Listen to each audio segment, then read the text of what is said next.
My name is Maya Anderson and I am 28, and the moment I tossed my graduation cap into the air, my dad laughed in the middle of the quad. You're old enough to pay rent or get out. I gripped the cap, the tassel brushing my eye, my phone buzzing in the little pocket I'd sewn into my dress. I tapped it silent and swallowed to stay calm. Denise, my stepmother, pressed a polite smile for the cameras. Tyler cracked a beer with a sharp pop and watched me like he was waiting for a show. A few people turned, pretending not to listen while they did. The phone buzzed again, a call I didn't expect, and I knew tomorrow would be different when they show up. Asking for one more week, my answer will stop the whole family cold. Whose side are you on? Drop a comment with your city and tell me what you do. Hit like and follow to hear what happens next. The music was still playing when the crowd spilled onto the lawn, sun sharp on the grass cameras clicking everywhere. I held my cap in one hand tassel, flicking my eyelashes.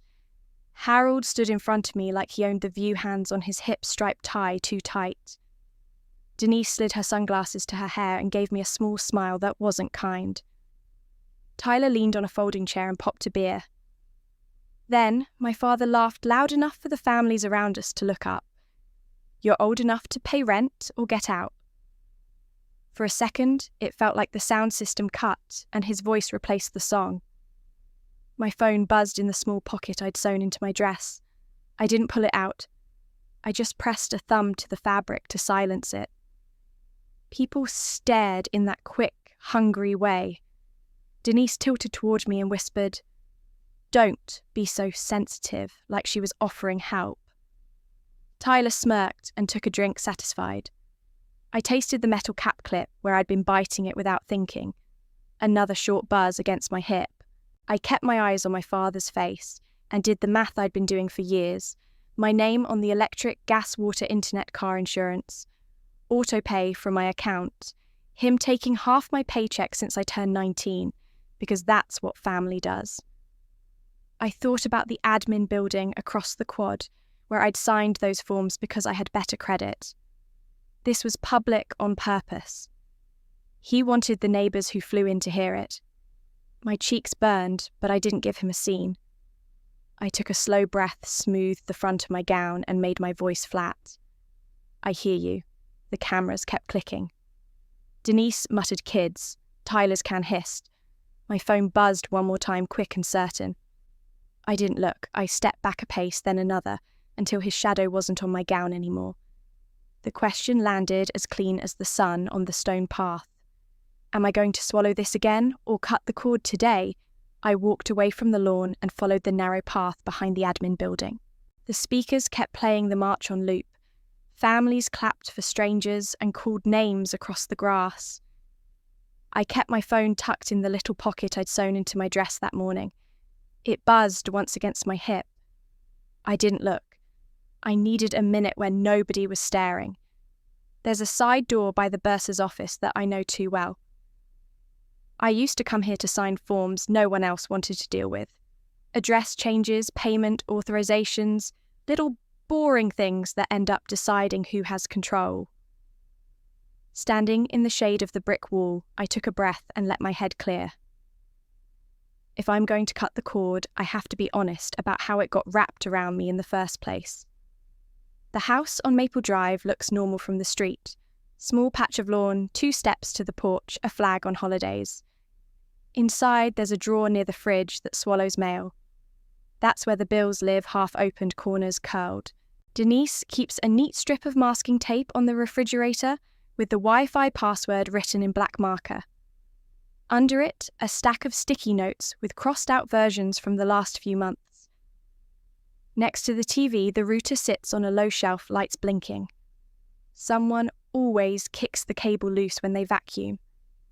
In the hall closet, a thin binder says, "Utilities" in bold letters. Inside, printed statements with my name Maya Anderson on the top and my father's address under it. Electricity, gas, water, internet, car insurance. All roads lead to my bank account. None of this started as a plan. At 19, I got a job and a checking account that felt like freedom. Harold told me at dinner, casual voice, no room to argue, family shares the load. Half your paycheck goes to the house. I said, okay, because it sounded temporary, and because he said it in front of everyone, and arguing in front of everyone was not something I was good at. A month later, he said utilities were a mess. He was busy. Denise was overwhelmed. My credit score was better. Just set them up in your name, he said. You'll get better rates. I'll settle up. He didn't. I set up auto pay on the first of each month to avoid late fees. Late fees mean lectures and new rules. Auto pay felt safer. One summer, the power went out. Tyler had left the window unit running on full blast and tripped the breaker. The power company wouldn't talk to him because he wasn't on the account. So I took the call, read the account number from a crumpled bill, and fixed it in 15 minutes. After that, every outage, every upgrade, every question landed in my lap. Tyler got used to texting me Wi-Fi instead of rebooting the router. Denise got used to texting, "Can you push the gas bill to Friday?" My father kept the phrase, "Family shares the load ready," any time I hesitated. Meanwhile, he told anyone who asked that real business happened face-to-face and that technology was a fad. When I got into MIT, he told me a receptionist job would be waiting at his company if I came to my senses. I went anyway. I met Professor Blackwell in my sophomore algorithms class. He looked at a crude version of my encryption idea and didn't laugh. He said, "That has legs," and introduced me to a grad student who let me sit in on a lab. I started writing small pieces of code between shifts at the bookstore. Natalie, my roommate, started hiding granola bars on my desk so I wouldn't forget to eat. In a second-hand chair in a dorm lounge that always smelled like reheated noodles, I built the first thing that became our product. I called it Secure Connect, because I couldn't think of anything fancier, and because that's what I wanted. Secure Connect. Later, when we needed real advice, Catherine Bailey sat across from me in a coffee shop, listened to me stumble through a pitch and said, "You're underestimating yourself." She wrote a check with more zeros than I had ever seen and told me not to spend it like a hero.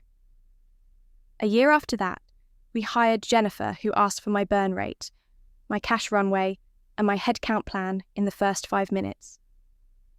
That's the work side. The home side didn't change.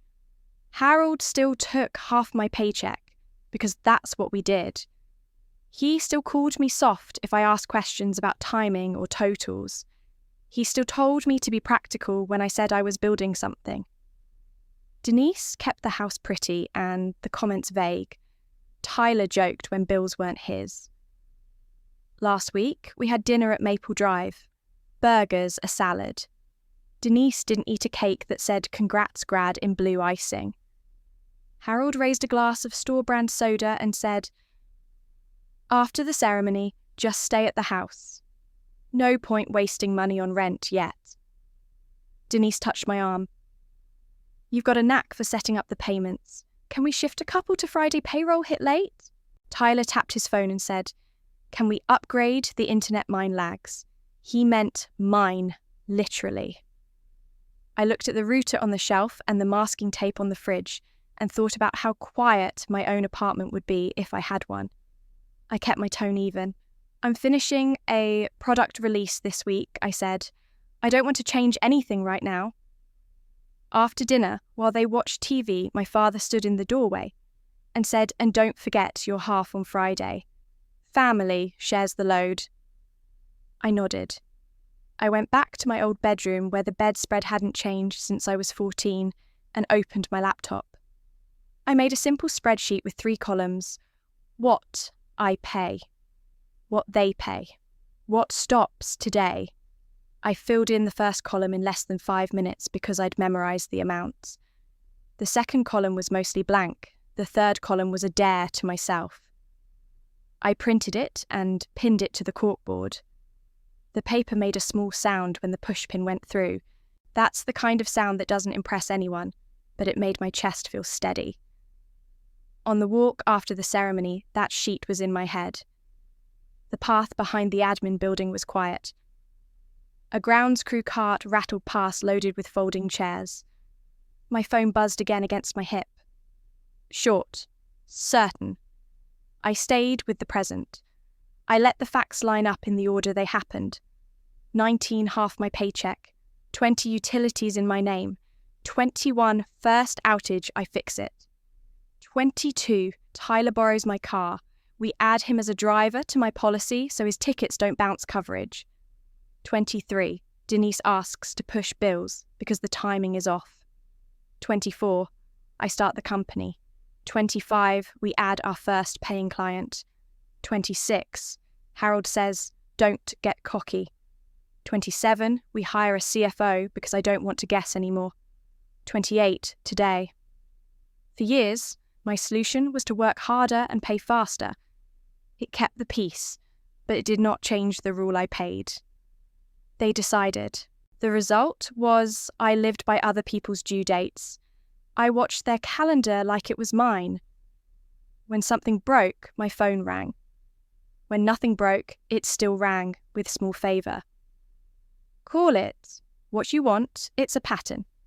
Patterns don't end by accident. They end because somebody stops.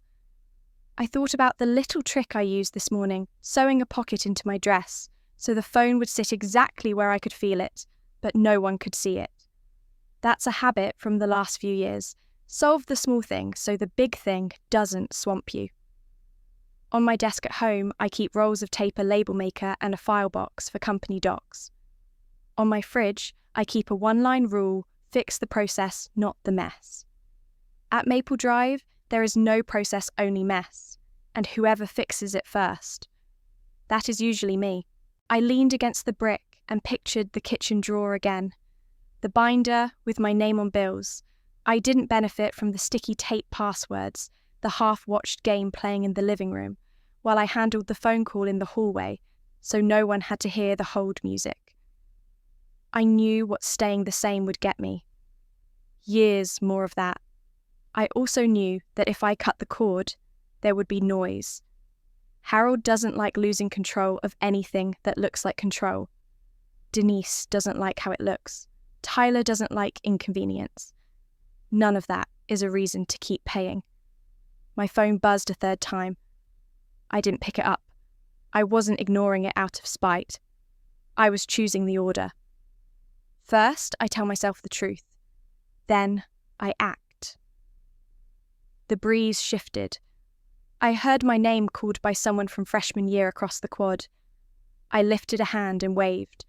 I thought about the deal we were lining up and the calendar in my head. Jennifer had said, keep your phone on you. We'll know soon.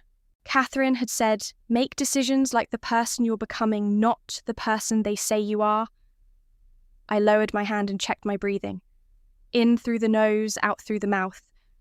My shoulders came down. I was still in the gown, still on the stone path. Still the same person, but I didn't feel like the same daughter. In the last week, I had cooked one meal in that house. I had paid 5 bills. I had heard 2 jokes about tech bubbles and 1 long speech about grit. I had also pushed 1 pin into a board that said, what stops today? That pin counted. It counted more than any speech.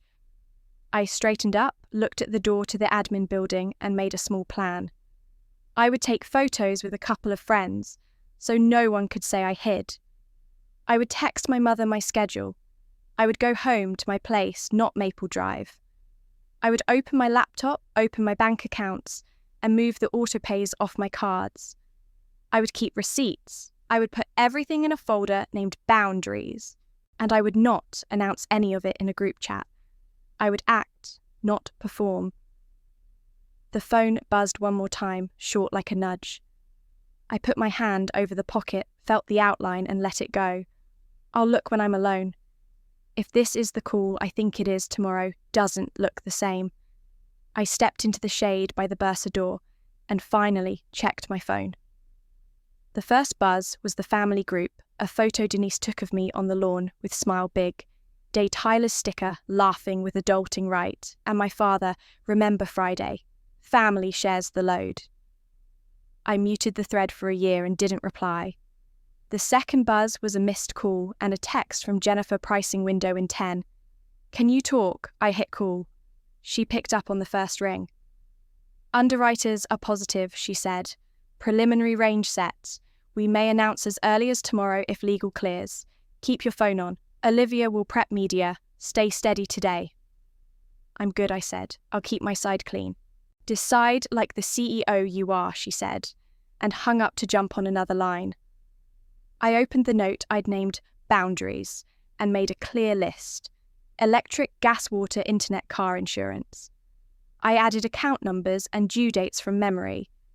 I set a calendar block for $600 a.m. tomorrow. Switches take effect. I opened my banking app and went one by one. Auto pay, off, confirm, screenshot. Electric off, gas off, water off, internet off, car insurance off. I saved each image to a new cloud folder.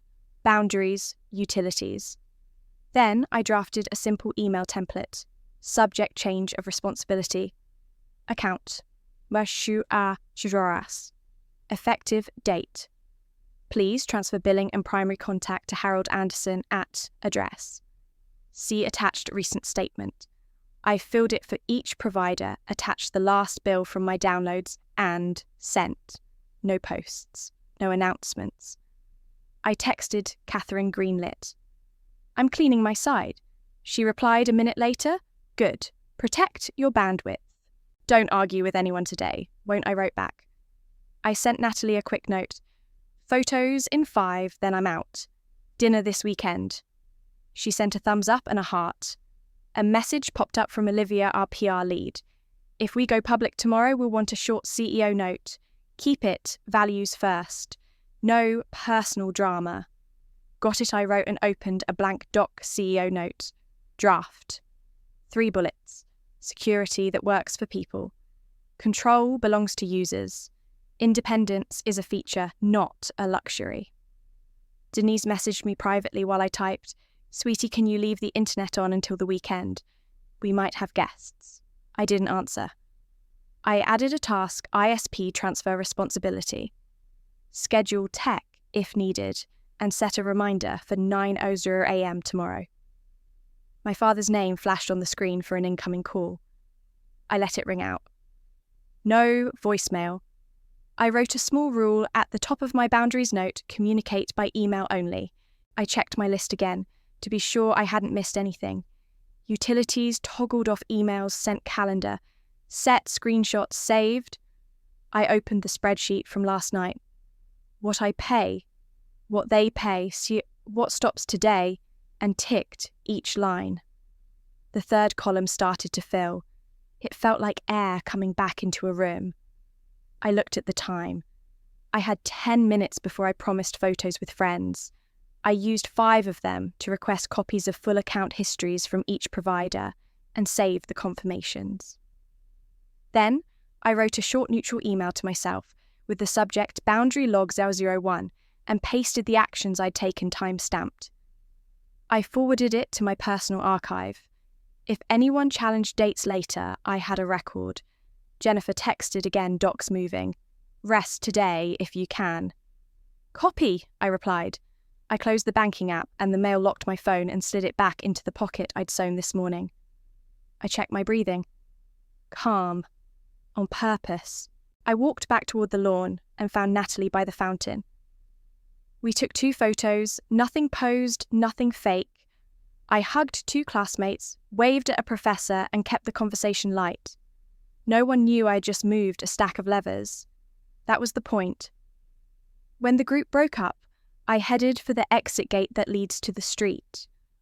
On the way, I stopped under a tree and did one last past calendar block at 6:00 a.m. folder, named Boundaries. In place emails sent drafts ready. I reopened the electric account and scheduled the official change of responsibility for dawn. The screen asked effective date. I typed tomorrow's date. Confirm, I hit yes, change scheduled. Effective 06:00 a.m. I took the screenshot and saved it with the others. Then I put the phone away for real. I wasn't going to fight anyone on the lawn. I wasn't going to justify anything by text. I was just going to do the work in front of me and then leave. At 6, I start fresh. My phone alarm labelled switches. Take effect went off and I opened my laptop on the kitchen counter of my place not Maple Drive. I checked email first. Auto pay off. Confirmed from the electric company. Change scheduled. Effective 06:000 AM from gas. Similar lines from water, internet and car insurance. I saved every PDF and took screenshots of each confirmation page. I dropped them into a new cloud folder I'd made last night. Boundaries, utilities file names with today's date and time. I sent myself boundary log 002, a quick email, listing each action with timestamps and the confirmation numbers attached. Then I packed. 3 boxes and a duffel docs, kitchen, clothes, dev. 1 hard folder labelled boundaries paper for anything I might need to show later. I ran a checklist on a sticky by the door. Laptop, folder charger, keys ID. I locked the door, loaded the car, and felt the new key ring in my palm. It clicked against the house key and made a clean, little sound. My hand shook a little, then steadied. By 7:45, I was parked at the curb outside the small house I'd lined up weeks ago. White door, a small porch number plate straight. I slid the key into the lock and turned. The latch clicked. I walked through once with my phone light on and tested the basics. Light switch on water runs, smoke detector, chirps on test windows, latch. I set the boundaries folder on the kitchen counter and opened the laptop. My CEO note draft was still up from yesterday, but I ignored it for now. Life first. I put down a clean sheet on the bed frame, tossed a pillow into a case, hung 1 jacket by the door. I boiled water in the travel kettle, made coffee, and opened the front windows to let the morning in. I snapped a few photos of the empty rooms and the moving condition and filed them in Boundaries car residence with the date. At 9, I sat back down and worked the remaining admin. Auto replies were in from the utility providers, saying they'd received my change requests. One asked for a final meter reading. I called and gave the number they had on file and asked for a written statement showing the cutover timestamp. I saved the ticket ID. I updated my car insurance address and downloaded the updated policy. I made boundary log 003 listing call times agent names and ticket numbers. I saved that too. I called the ISP and moved the primary contact on the Maple Drive account to Harold. The rep asked a few security questions and then read me the case number. I wrote it down, repeated it back, and added it to the log. At 10:10, I drove to Maple Drive for 10 minutes because I wanted 1 box I had left in my old room. The driveway was empty. I went straight to the room, grabbed the dev box, and didn't look at anything else. I left a sealed envelope on the kitchen counter with a single page inside. I've moved out. Bills are your responsibility now. Please don't show up uninvited. I included copies of 2 confirmation emails for electric and internet with the effective time. I locked the door behind me and drove away. At 11, I was back at my porch. I stuck a small note on the inside of my front door. No unannounced visits. I opened the doorbell app and checked the camera. It worked. I set it to save snapshots when it detected motion. I set my phone face down on the counter and drank a glass of water. The house was quiet in a way that felt new. At 11:34, I heard brakes on gravel and looked at the doorbell feed. Harold's truck, Denise, in the passenger seat, Tyler behind them. The bell rang. I walked to the door and flipped the deadbolt back, then opened it halfway and kept the chain on. "We're not doing this," Harold said right away. "Turn the accounts back on for a week while we transition." Denise smiled like a host. "We have people dropping by this weekend, sweetie. Be reasonable." Tyler lifted his chin at the camera. "Wi-Fi's dead." "You happy?" I kept my voice even. "I've moved out. The bills are yours now. Please don't show up uninvited." Harold set his hand on the door like he might push it, so I raised mine 1 inch and he stopped. Family shares the load, he said. We always have. I agree, I said. I've carried my part for years. Now you carry yours. Denise tried a softer angle. Just until Monday. You can't leave family in the dark. I didn't, I said. I left copies of 2 confirmations on your counter and emailed the rest. If you need anything in writing, email me. Tyler laughed without humour. Wow. Cold. Clear, I said. He nodded at the house behind me. Nicest place. Paid with what your little computer program. I didn't answer that. He wanted a rise. Anything else, I asked. Harold lowered his voice. You'll regret this. Please put any requests in an email, I said. I won't discuss billing or accounts at my door. He stared past me like he could see a button to press. There wasn't one. 1 week, he said again. No, I said. That won't work for me. Denise's mouth pulled tight. Do you have any idea how this makes us look? I kept my tone flat. If you're worried about how it looks, you can tell people you're handling your own bills now. No one spoke. Somewhere down the street, a mower started.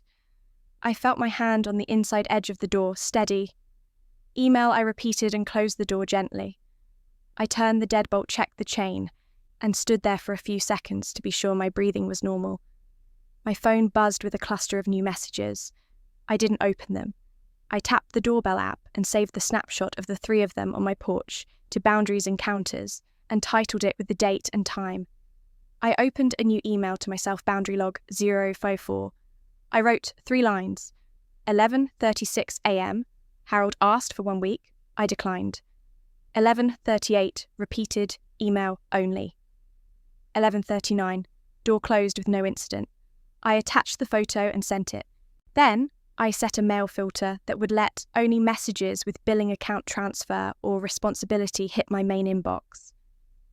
Everything else from their addresses would flow to a folder called Noise. I poured another half glass of water, opened the front window 1 inch more, and leaned the keys on a hook by the door. No triumph in it, just a steady feeling in my chest, like something heavy had been set down in the right place. The phone stopped buzzing. The house stayed quiet. First morning done. The line held. I stayed in the kitchen and let my breathing slow. The room was small and bright. A stripe of sun cut across the table. I set a chipped ceramic mug down and boiled water in the travel kettle. 2 scoops of coffee pour, wait sip. My phone sat face down on the counter, silent. I pulled out the paper folder labelled Boundaries and checked the last logs I had printed 002 through 004, then slid them back square and flat. I dragged a chair out, sat up straight, both feet on the floor. 3 lines on a sticky note in my handwriting. Protect, focus. Boundary logs before inbox. No group chats. I called Catherine. She picked up on the second ring. I said, we held the line this morning. She said, good. Do not spend energy proving a point. I said, they asked for a week. She said, it is never just a week. Do not fight for ego. Build fences for you. I said, copy, email only, logging everything. She added, and rest. You will need a clear head when the big call lands. I said, I hear you. We hung up. I wrote 1 line in my notebook, fence beats fight. I took another sip of coffee and let my shoulders drop. The kitchen stayed quiet in a way I could feel in my back. My mind slid to the first real win sophomore year, cheap pizza place, plastic table rocking under my elbow. An email hit, paid $10,000. We stared at the screen for 3 seconds and then laughed. I typed, we can pay rent this month, then deleted it and sent pizzas on me. I folded that greasy receipt and kept it. Later came the rooms with glass and cold air, where men in good suits said I needed a seasoned male co-founder to be credible. I wrote their words down, turned them into a product backlog, and kept moving. That habit is why today feels clear. Fix the process, not the mess. I set the mug back in the same ring of sunlight and reached for my phone. A single buzz. The lock screen showed unrecognized sign in attempt from my bank. I did not tap the email. I opened the bank app. With Face ID, went to security, checked recent activity. There it was, multiple failed password attempts overnight from an address I did not recognize. I tapped secure account, changed the password forced sign out on all devices, verified 2-factor on my number and my hardware key, and requested a full activity report to my personal email. I took screenshots of each step and saved them to a folder named Boundaries Security with timestamps. I added a calendar block at 8 p.m, freeze credit, all 3 bureaus. I added another at 8:15, pull full reports. I opened mail filters and created a label called Security. Any message with attempt login or reset would land there. I drafted a short email to myself with the subject Boundary Log 005 Bank Alert. I wrote the time, the subject line, the detail on the IP, and what I did to lock things down. I attached the screenshots and sent it to my archive. I did not text anyone about it. I did not post. I made a note to brief Rachel tonight, short and factual with the logs attached. Coffee, 1 more sip. I straightened the chair a ½ inch so my back stayed straight. The phone stayed quiet. I glanced at the laptop. The CEO note draft tab was still open from yesterday. I left it alone. Life first, then press. I opened my notebook and made a short list for the rest of the day. 1 eat 2, quick walk, 3 check with Olivia at 2 p.m, 4 reconfirm utility transfers at 3/5 credit freeze at 8. I looked at the front door and the small note I had stuck inside the frame. No unannounced visits. The house felt set. I checked the doorbell app and confirmed motion capture was on. I put the phone back face down and exhaled. Calm is not a gift, it is maintenance. If someone is rattling the lock, I will not yell through the door. I will change the locks. Tonight, I freeze my credit. By morning, I will have the logs. If Tyler tries a stunt, it will not be a guess, it will be a record. I said I would freeze my credit tonight and wake up with the logs, so I sat down at the kitchen table before dark and opened my laptop. The security label in my email already had new alerts waiting. The first one made my stomach go still. Welcome to your new card from a department store I had never used. It had my name and the Maple Drive address. The next email said thanks for applying and showed a temporary spending limit. A third alert said unrecognized sign in attempt for one of my other bank accounts, with a timestamp from before sunrise and a location near my father's neighbourhood. I did not click any links. I went to my credit report through the app I trust. A hard inquiry popped up from that store, dated 2 days ago, and a new account opened this week with my name and the old address. I took screenshots of the welcome email, the application email, the inquiry, the new account, and the activity alert. I saved everything to a folder named Boundaries Security Euro1 with the date and time. Then I checked the new card's online portal through the secure link in my report. There was already a small test purchase a few dollars at a convenience store, 5 blocks from where Tyler hangs out with his friends. I did not jump to a conclusion, but I wrote down the store name and the time. Last year my wallet disappeared for 2 days at Maple Drive and then turned up in a kitchen drawer. I thought nothing was missing. Around that same time, Tyler had joked about me changing my passwords, and he had seen the last 4 of my social because we added him to my auto policy as a driver. I put those facts in a line and underlined the part that mattered. I do not accuse. I document. I opened a new note called Boundary Log 06 New Card Fraud and typed the order of what I had found with timestamps and source links. Then I called the store cards fraud department from the number on the website. A human answered after a short hold. I said my name said, I did not open this card, and read the application and account numbers. The agent confirmed the address on file was Maple Drive. I said, "That is not my address and has not been for days."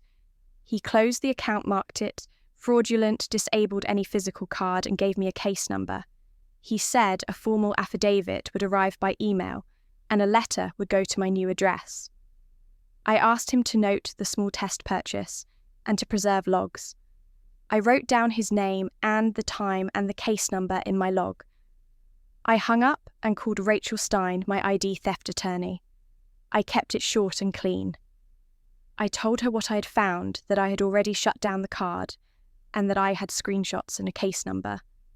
She said, "Good," then gave me a checklist. Freeze your credit with all 3 bureaus tonight. File an identity theft report so we can extend the fraud alert beyond the initial period. Consider a local police report to get a case number. Some issuers insist on it. Turn on informed delivery with the postal service and consider a mail hold if anything looks off. Keep everything in writing. Do not argue with family. Send me your logs and I will send you templates. She emailed me the templates while we were still on the call. I thanked her and got to work. I froze my credit at Equifax first, then Experian, then TransUnion. Each site generated a confirmation number. I copied them into Boundary Log 006 and saved PDFs of each confirmation into Boundary's legal pack. I set a calendar reminder to revisit in 90 days to renew any alerts that expire. I filed an identity theft report with the federal site, wrote a simple description with dates, uploaded my screenshots, and got a report number back. I saved it and forwarded it to Rachel with the store card case number. I turned on informed delivery with the postal service for my new address and checked that no one had set forwarding on my name without my consent. Nothing flagged yet. I set a watch alert anyway. I went back to the credit report and requested full reports from all 3 bureaus. The files arrived within minutes. I highlighted the new inquiry and the new account and saved clean copies with my notes. I felt steady. Not calm for free, but steady, because every step left a mark I could show later. A text came in while I was saving the last PDF. "Watch your mailbox." It was from Tyler. No context, no emoji. The timing was the point. I took a screenshot. I did not reply with what I wanted to say. I wrote one sentence. "Please communicate by email only. I will not discuss personal accounts by text." I sent it. He did not answer. I saved the thread to Boundaries Encounters and opened a new note, Boundary Log 007 text from Tyler, with the time and the exact words. I walked to the sink, filled a glass, drank halfway, and came back to the table. I opened my work email and sent 2 short heads-ups so no one at the company would be surprised by anything they did not need to worry about. To Olivia in PR, I wrote, "Handled a personal security issue tonight. No impact to ops, just logging." To Jennifer in finance, I wrote, "Security, handled and documented, logs saved. No action needed unless legal asks." Both replied thanks and go rest. I checked the doorbell camera. The porch was empty, the street quiet. I looked at the printed checklist I had made this morning and ticked off freeze credit and FTC report. I added one more task for tomorrow morning, confirm every transfer again with the utility providers now that the cutover time had passed. I opened my email to see if the store card affidavit had landed. It had. I filled it in, signed it, attached my ID, and sent it back. The case number came up again in the subject line. I forwarded the sent message to my archive and added the details to log 006. A new phone ping lit the screen, not security, but social. Denise had posted a public note about how some people turn their back on family and leave others in the dark. No names, no tags. I did not click the comments.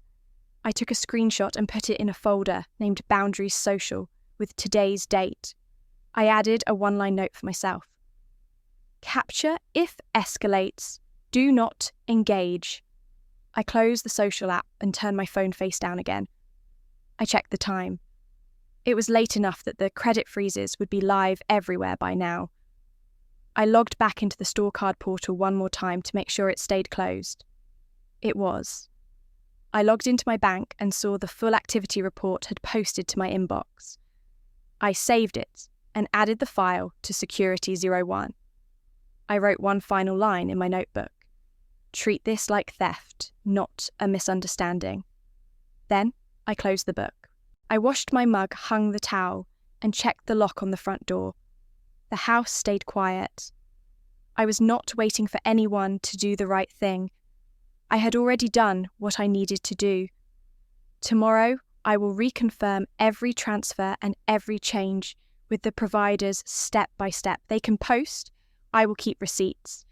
In the morning, I sat at the kitchen table, sun on the wood, the note on my fridge that said, "No more invisible bills," right beside the calendar.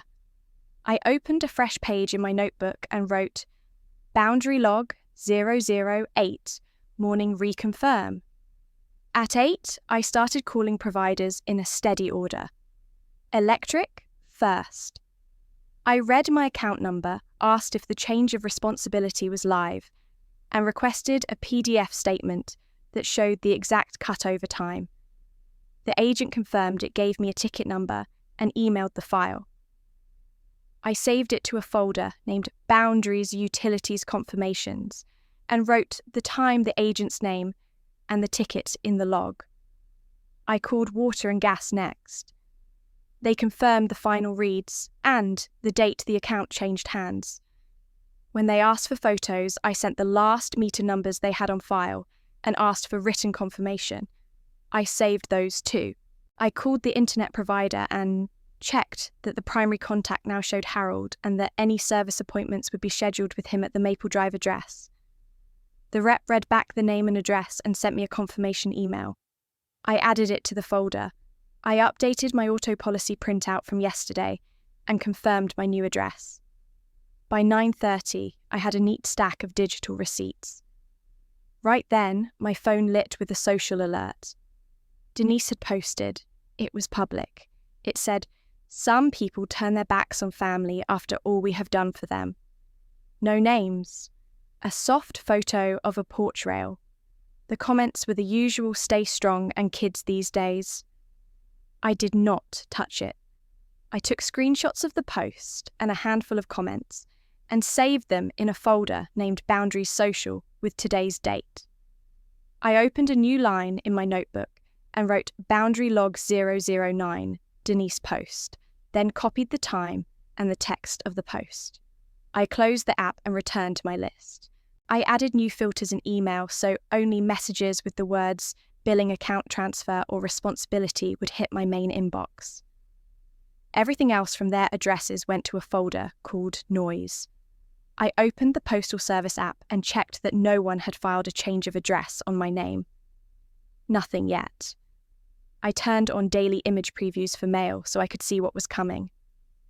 I printed the confirmations from this morning and clipped them into the Boundaries paper folder with small sticky notes that said "confirmed" next to each service. I paused and wrote a sentence in my notebook to keep my thinking straight. The pattern is, this first they depend on me, then they blame me, then they play the victim, then they push me to step back in. I underlined the next line. They need my money and my image. I am responsible for my money and my image, not theirs. I checked the front door, the chain, the second lock, and the doorbell camera. I raised the motion sensitivity one notch for daytime.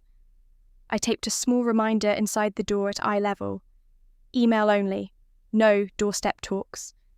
I drafted a short template in my email drafts so I could paste it without thinking later. Please put requests in writing. I will not discuss accounts by phone or at my door. I made a quick sandwich and drank a glass of water so I would not get shaky. At 11:15, I called Olivia.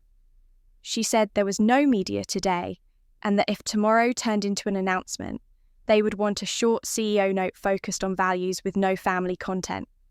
I told her I had 3 points ready and would keep it clean. I called Jennifer next. She said documents were moving to rest this afternoon and to stay off the comments.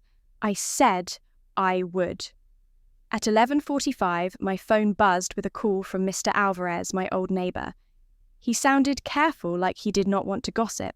He said he had seen my father and Denise arguing in their driveway last night, voices up words like overdrawn and cannot buy groceries, and she cut something off. He said no one bothered the neighbours, but it was loud. I thanked him and asked if everything seemed safe on the street. He said it did, just tense. I wrote boundary log 010 Alvarez call with the time and a one-line summary and put the phone down. I looked at the stack of printouts on the table and the note on my fridge. I reminded myself this was not social drama. This was a financial consequence of me no longer paying their bills. I drew a small box on the whiteboard strip by the fridge and wrote 3 words. Leverage cut, narrative ignore, records keep. I cleared the table, filed the morning's papers in the boundaries folder, and put my phone face down. The porch camera showed a quiet street and a delivery truck 2 houses down. I did a short walk around the living room and checked the time blocks on my calendar. After lunch, I would sit still and do nothing that fed the fire. I would answer only what was in writing and only when it was about accounts I had already handed off. I felt clear, not excited, just clear. I planned to sleep early. If a letter landed in my mailbox tomorrow, I would read it like a ledger, not a threat. As I wiped the table, a new email slid into my inbox from the mortgage company at my father's address, with a subject line that sounded formal and bland. I let it sit. I would open it when I was ready. So I opened the email. It was from Rakesh Patel at the Mortgage Servicing Department. The subject line read, Notice of Default and Sale 30-day auction window. The first line said, Payment passed due 2 cycles on the Maple Drive property. It said, a sale date would be set within 30 days if the account was not cured. It also said I was still listed as the emergency contact, which is why I had received a copy. 2 PDFs were attached to the formal notice and a short FAQ about foreclosure steps. I felt the same calm I had taught myself to make on purpose. I whispered one word to keep my head straight. Process. I called the number in the footer and asked for Rakesh Patel. He answered on the second ring. I confirmed the address and the loan number and told him I would not give a social security fragment by phone and preferred to authenticate with the contact code on file and my callback number. He verified me with the code and read back my number. Then he confirmed the facts.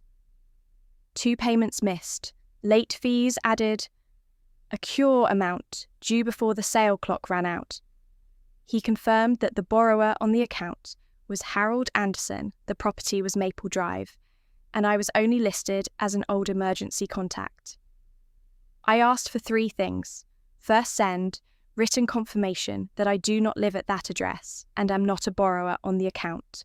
Second, remove me from emergency and billing contacts today and send a written note when it is done. Third, email me the cure timeline they give borrowers so I can file it. He agreed and gave me a case number. He also said a notice of sale might be posted on the door at Maple Drive within the week if the account stayed unpaid. I thanked him, wrote everything down with the time, his name, and the case number, and saved it as boundary log 011 mortgage notice. I downloaded the PDFs from his follow-up email and printed the notice, the intent to accelerate, and the auction timeline. I clipped them together and wrote, for porch only on a sticky, and stuck it to the top. I checked the doorbell camera on my porch, turned on audio capture, and synced the time to my phone. I wrote the sentences I needed on a thin note card so I would not wander. I have moved out. The bills are yours. Please email requests. No doorstep talks. And the line I knew I would use if he tried the old script. You said I was old enough to take care of myself. Today, you are old enough to take care of yourself. A text came in from Mr. Alvarez. He said he had seen a paper go up at the Maple Drive door this morning. I thanked him and told him everything was fine, and to call the police if anyone disrupted the street. I took a granola bar and a glass of water, turned off social for a day, and put the clipboard with the notice by the front door. I repeated my rule in my head. Act, do not announce. At a little after 10, the doorbell chimed and tires crunched on the gravel. The camera showed Harold on my top step, Denise at his shoulder, Tyler behind them. 2 neighbours were outside across the street, one watering a plant, one looking through a curtain. I opened my door halfway and kept the chain on. I held the clipboard at my side. I did not raise my voice. Harold started first. Enough. Turn the accounts back on for this month. Family is supposed to help each other. I said I have moved out. The bills are yours now. Denise said, we have people coming this weekend. You left us in the dark. I said I did not. Provider confirmations are on your counter and in your inbox. Tyler said, so you are just going to let us sink? I said, I am going to let you handle your bills. Harold made a small step, like he might push the door, so I lifted my hand an inch and he stopped. I said, I am going to put some facts in one place. I pulled the printed notice from the clipboard and held it where he could see it, but not close enough to snatch. I read the top line word for word so there would be no confusion. Notice of default and sale payment. Past due 2 cycles. Cure period active sale in 30 days, if not cured. Borrower Harold Anderson. Property Maple Drive. Case number, I read the digits. I said I am not a borrower. I have asked the servicer to remove me as a contact and to confirm it in writing today. If you need anything in writing from me, email me. He said you are making a scene. I said you made it public at my graduation. Denise said we needed 1 week. I said you had weeks. Then I said the line I had written on the card so I would not invent a new one. You said I was old enough to take care of myself. Today, you are old enough to take care of yourself. I let the sheet go. It hit the wood of the porch with a dry thump and slid a little and stopped at Harold's shoe. Tyler stared at it like it might jump. The neighbour across the street kept the hose going, slow steady, face turned our way. Harold dropped his voice. You will regret this when you come crawling back.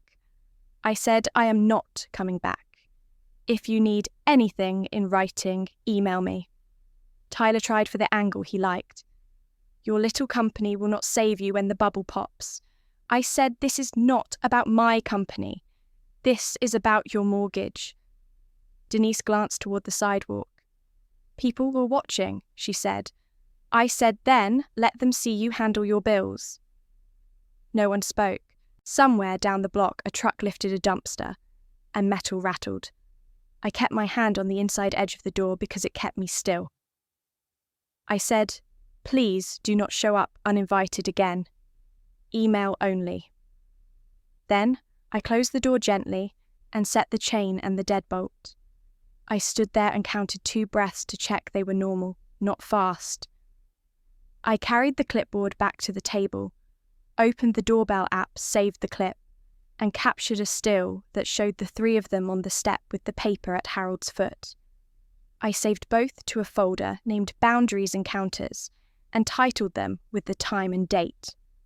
I opened a new email to myself and wrote, Boundary Log 013 Porch Confrontation. I wrote 3 short lines. 10/18. Harold asked to turn accounts back on for a month. Declined. 10/19. I read notice details and gave case number. 10/27. I closed door and asked for email only. I attached the clip in the still and sent it to my archive. My phone buzzed with new messages in the family thread. I did not open it. The filter moved them to the noise folder just like I set it to do. A social alert popped up. Denise had posted again. Someone chose their pride over their family. Same tone, no names. I took a screenshot and saved it to Boundaries Social with the time and made a new line in my notebook, Boundary Log 014, Denise Post 2. A cousin messaged me asking if there was anything they could do. I sent the same one sentence I had written ahead of time. Thank you. Please put any requests in writing by email. I turned back to work mode long enough to keep the company insulated. I checked mail and saw an update from Rakesh Patel. The subject line said, "Contact removal confirmation." The body said I had been removed from emergency and billing contacts that the borrower had been notified of cure options and fees and that any future calls should come from the borrower. The cure timeline was attached in a one-page PDF. I saved it to Boundaries Mortgage and added an addendum to Log 011 that said contact removed with the time. I walked to the window and looked at the porch through the side of the blind. The printed copy I had dropped was still there, flat and bright in the noon light. I had another copy in my folder. I picked up that extra and put it away. I did not feel triumph. I felt like a weight was back in the hands that were supposed to carry it. My part had a clear edge now. A text came through from Harold afternoon. Lunch tomorrow. Talk like adults. I looked at it and did not reply. I wrote a note to myself. Consider only if in a public place. Confirm by email after. I set the phone back down. Catherine sent a short text. You did the adult thing. Breathe. I typed back, breathing. Olivia pinged to say, timing looked like tomorrow or the next day, and to keep my schedule light. I answered okay. I filed the porch clip and the Patel confirmation in the right folders and closed the laptop. I said out loud what I needed to hear. I did not come to shame anyone. I came to stop paying for what is not mine anymore. I looked at the porch again and at the paper on the boards and the clean line of sunlight on it and left it there. If he wanted to talk like an adult tomorrow, I would listen in a public place with few words and email afterward to put it on record. He wanted to talk like an adult, so I kept it public and simple. The next morning was quiet in a way that felt staged. Filters kept my inbox clean. Social was on snooze. My phone stayed on silent on the counter while I made coffee and looked at the calendar block I had set lunch, 60 minutes hard stop. I texted one line to confirm the plan old diner window table. He replied, "See you there." I left 5 minutes early and took the seat that faced the door and the street. The place smelled like burnt coffee and syrup, laminated menus, silverware wrapped in paper. The card reader sat by the register where I used to stand and pay for the whole table without being asked. Harold came in on time. Coat off, tie tight. We did the small talk routine because the room made it easy.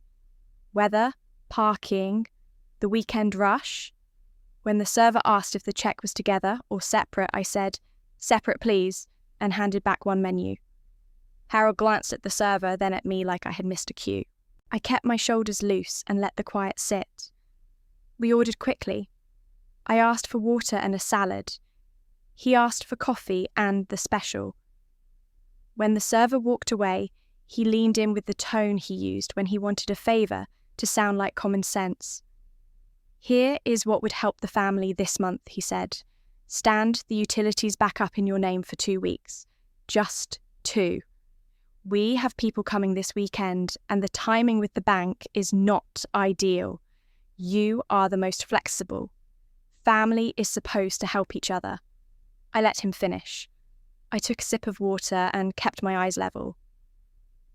I said one sentence first to make the boundary clear. I do not take on utilities. Then I added the only path I was willing to leave open. If you want to make a request, put it in writing by email with scope. Start and end, dates, compensation and liabilities. He blinked. "It is only 2 weeks," he said softer. "You know how these things happen all at once." I said the same thing again, calm. "I do not take on utilities. If you need me to consider anything else, put it in writing. He nodded like he was absorbing it, and then tried a different door. I have another idea that could be good for both of us, he said. Consider joining an advisory board at Anderson Building Supply. Just a few meetings a quarter. Your name would give banks confidence. It would help me restructure some things. No heavy lifting. We can make it official. He left out terms, insurance, indemnity, pay, scope. I kept my voice friendly because the people at the next table could hear. Send a written proposal, I said. Include scope, duration, compensation, and how you will handle legal liabilities and insurance. I will review it with counsel. He said we can agree in principle now, then hammer out details later. I said I do not agree to anything in principle. Email it and I will read it. The food came. We ate like we were fine. He asked about my week. I gave safe answers. I did not ask about Maple Drive or the notice. I checked the time once and put my hand back on my glass. He tried one more gentle push. 2 weeks would get us past a pinch, he said. That is all. I said I heard him and repeated my line. I do not take on utilities. After that, we were polite. The server cleared our plates. I asked for my check and passed my card before he could make a move. Separate checks.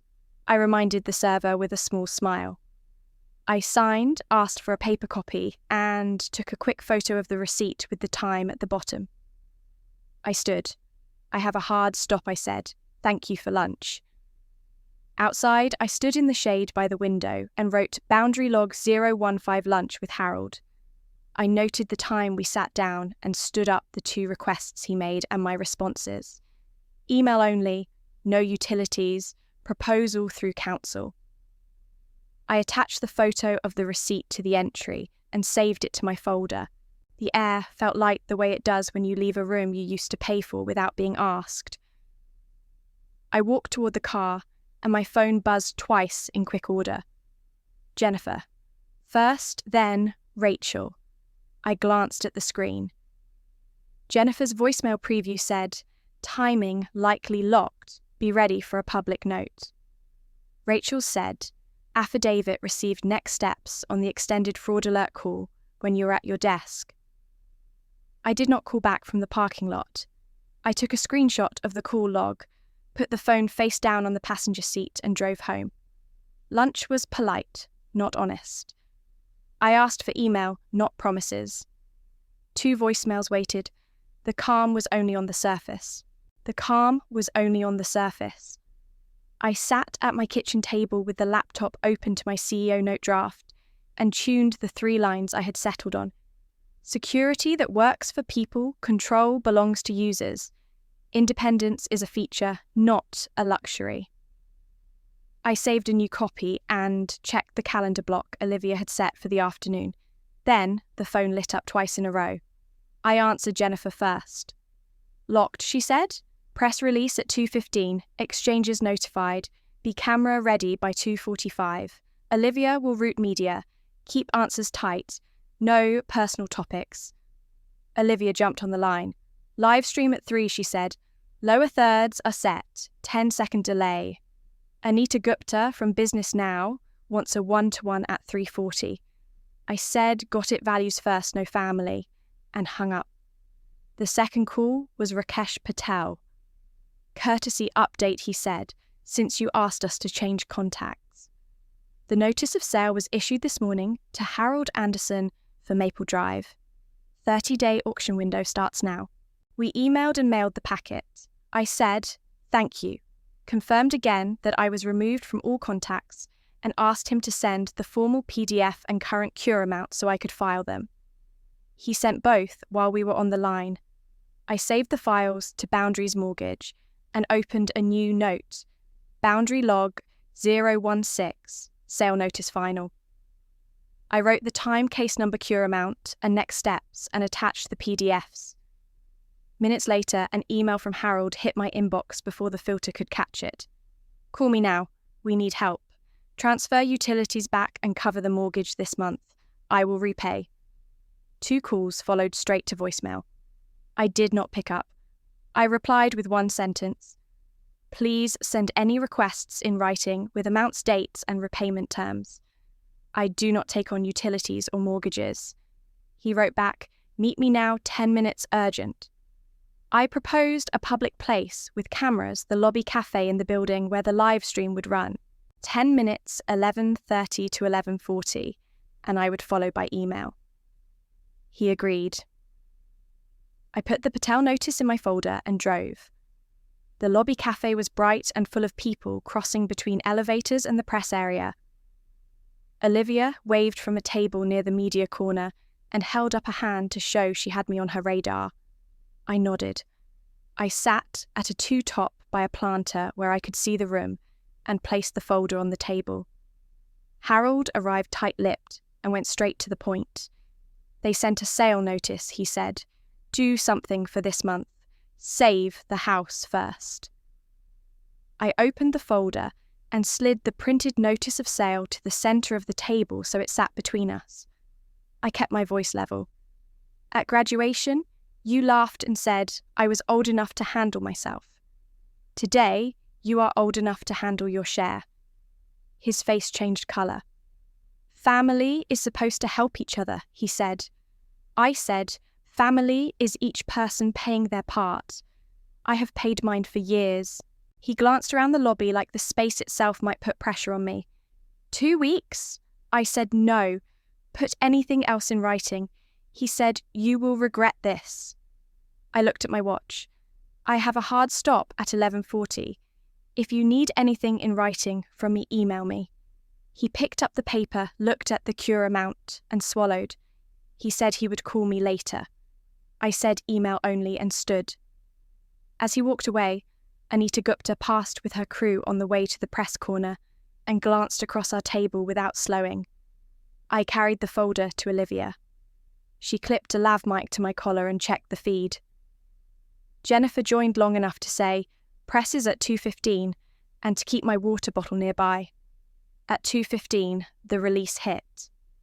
Olivia counted me down into the live stream at 2:59. The lights were flat and honest. I read the 3 lines I'd written at my kitchen table like I meant them because I did. Security that works for people. Control belongs to users. Independence is a feature, not a luxury. Questions stayed on product clients and the work ahead. I avoided names. I avoided anything that fed a story that wasn't mine to tell. While I spoke, my phone hummed face down on the table with filtered alerts moving into noise where I would not see them. At 3:40, Anita stepped over and sat across from me for the one-to-one.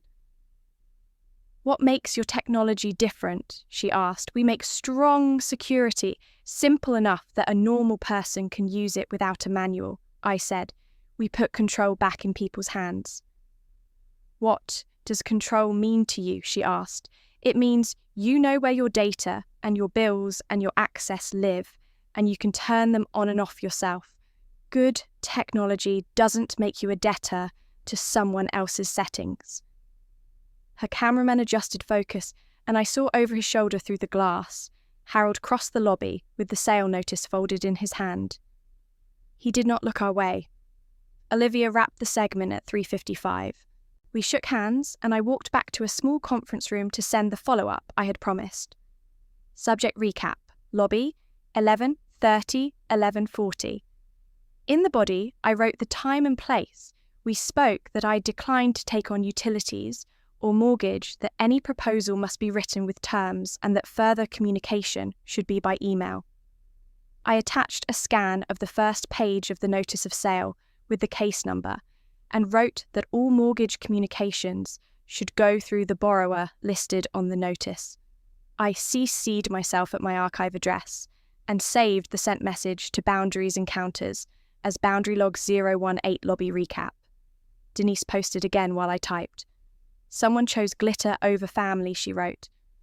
I didn't click. I took a screenshot, labelled it Boundary Log 017 Social 003 and filed it. Jennifer called it a clean day as I packed up. Media solid, she said. Catherine texted, "Good work, sleep tonight.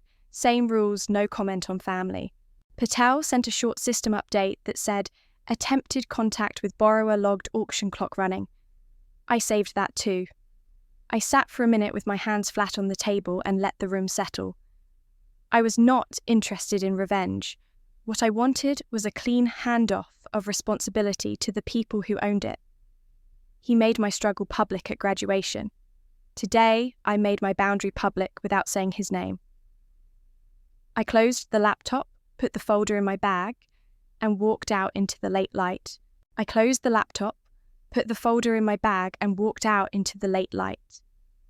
That night, the house stayed quiet.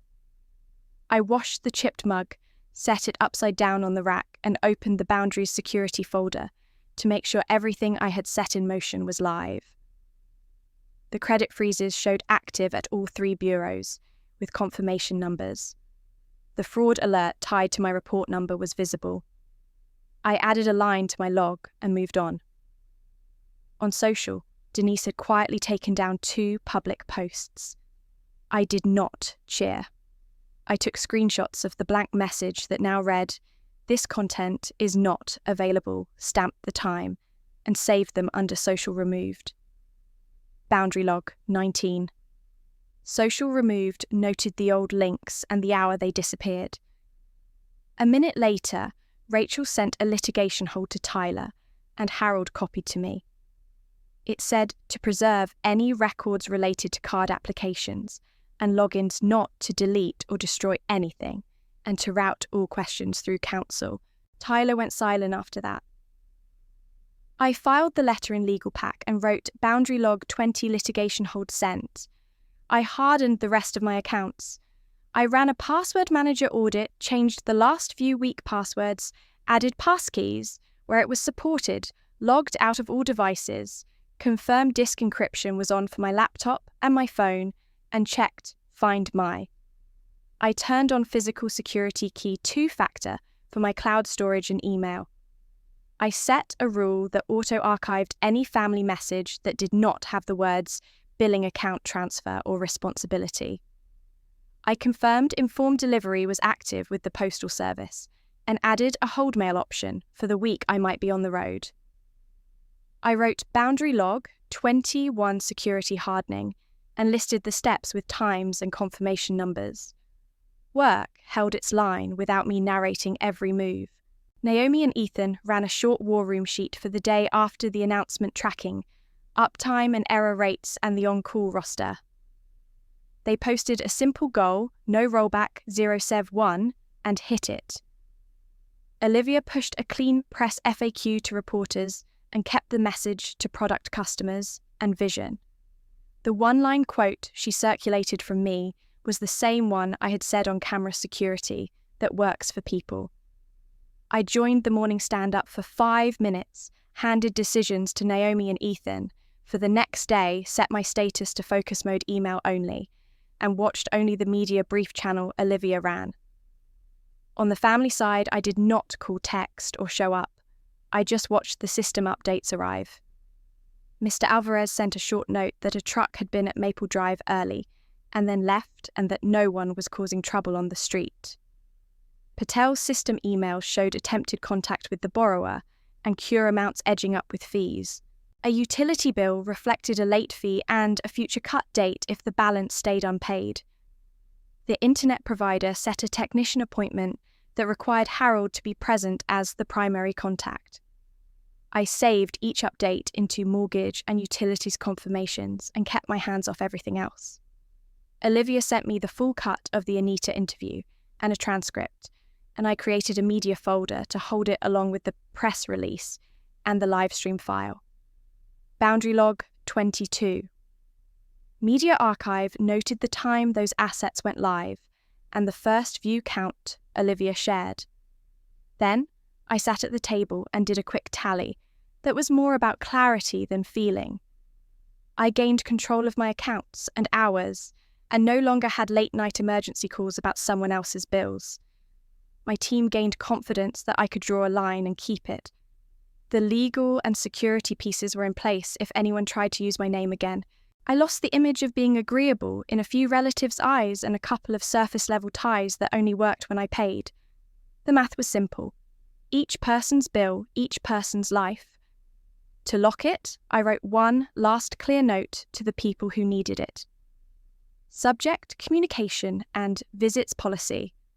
I sent it to Harold, Denise, and Tyler and copied Rachel. From today, contact by email only. Do not come to my house without an email appointment I have confirmed. I will not discuss accounts or utilities at my door or by text. Any request must include dates, amounts, and terms. If not, I will not respond. If there is a legal matter, contact counsel copied here. I attached a photo of the small sign inside my door that says no unannounced visits and linked a read-only folder of earlier confirmations so they could not say they never saw them. I asked for a delivery receipt and a read receipt. I saved the message as boundary log 23 final boundary email. When the receipts came in, I filed them, closed the laptop, and took the sticky off my fridge that said, "No more invisible bills." I replaced it with a new one. Keep receipts, keep peace. Catherine called to check my head. I said quiet. On the table, the case numbers sat in a straight stack. Through the curtain, the porch looked still. I did not need to explain more. I would just keep receipts. The next morning, I woke before the alarm and walked into the kitchen while it was still quiet. Light slid across the table in a thin strip. My graduation cap hung on a hook by the fridge tassel still, and on the door was the new note I had put up last night. Keep receipts, keep peace. I opened the drawer, found the old note I had taken down, no more invisible bills, and pinned it next to the cap like a finished badge. I boiled water, poured coffee into the chipped mug, and set my phone face down. I did not check messages. I did not check feeds. I looked at the room and let the stillness settle. I told myself the truth I had avoided for years. I do not need an apology from Harold. I do not need him to be proud of me. I need clean air in my own house. I need mornings where my name is not a shortcut for someone else's bill. That is all. I thought about the old pattern anyway, because habits die slow. Dinners where the check slid my way, utility calls at midnight because my credit could push a ticket through. The laugh on the lawn when he said I was old enough to pay rent or get out. Those moments used to feel huge. Now they were just items I had moved back to the right accounts. Respect is simple when you cut it down to size. You pay your part on time. You do not take someone else's credit and call it family. You do not make a scene and then ask the person you mock to clean it up. I thought about my mother and left the thought soft. She lived under his weather for a long time. I do not blame her for not changing it. I chose a different forecast for my life. I took a sip of coffee and opened my laptop for one small thing. I wrote a short email to Catherine. "You were right," I typed. "Fences over fights. I want to spin up a small boundary fund to help young people pay a lawyer consult or a deposit when they need to separate bills from family. Can you look at a one-page plan?" I sent it. I texted Naomi and Ethan to say, "Operations stayed with them for the next few days and thank you for holding the line." I sent Olivia and Jennifer one line each with a clean copy of the press kit attached so they could file it for later. I drafted a public note I might post one day if someone asked for a checklist, 6 steps to move utilities off your name and lock your credit, and keep all proof in one place. I saved it as a draft and closed the tab. I stood up and touched the old note by the cap. No more invisible bills. That promise was done. The new one on the fridge was for the life I was actually living. Keep receipts. Keep peace. Freedom is not a headline. Sometimes it is just stopping the payments you make for people who use you and then look down on you. It is sending a single sentence by email instead of arguing at a door. It is letting a notice lie where it falls and not picking it up just because you are good at picking things up. It is replacing noise with logs and breath. I looked at the porch through the curtain. The camera light pulsed once and stayed steady. No one was there. Good. I do not plan to cut ties in a dramatic way. I plan to keep responsibility in the hands that own it. If they ask with respect and terms, I will read the email. If not, I will let silence do its job. I poured a second cup and opened a blank page in my notebook. I wrote 3 lines to remind myself when the day gets loud. Pay your part. Put it in writing. Protect your breath. I tore the page out and stuck it under a magnet by the calendar, where I would see it when I left the house. Then I sat for 1 more minute and let the kitchen be a kitchen. Not a war room, not a call centre, not a place where someone else's crisis comes to live. Just a room with a table and a mug and a note I chose. If you have ever paid invisible bills, money or time or attention, and felt smaller every time you did it, I hope you write down one thing you are done paying for and stick it somewhere you will see it. If you want to tell that story, leave a comment or send a line. You do not know who needs to hear it today. I am not waiting for anyone to validate my choice. I am going to keep my receipts and keep my peace. That is the whole point.